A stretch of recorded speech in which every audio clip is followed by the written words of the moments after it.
Ug karon, hisgutan nato ang topic nga life insurance as an income protection tool.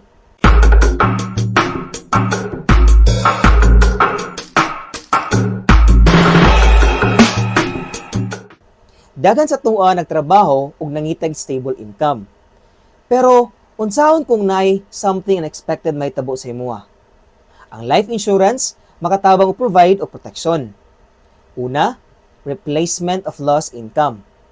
Kung mawala ta, ang life insurance maka-cover sa atong sweldo nga mawala. This means nga ang imong pamilya makapadayon sa ilang kinabuhi bisan wala na ka. Ikaduha, coverage for daily expenses. Ang mga bayro nun sama sa kuryente, tubig, o grocery o uban pa, dili na sila maputol.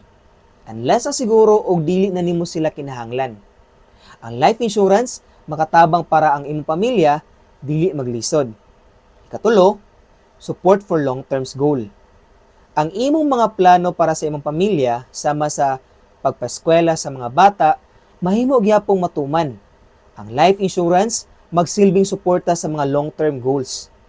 Ang life insurance dili lang pang emergency.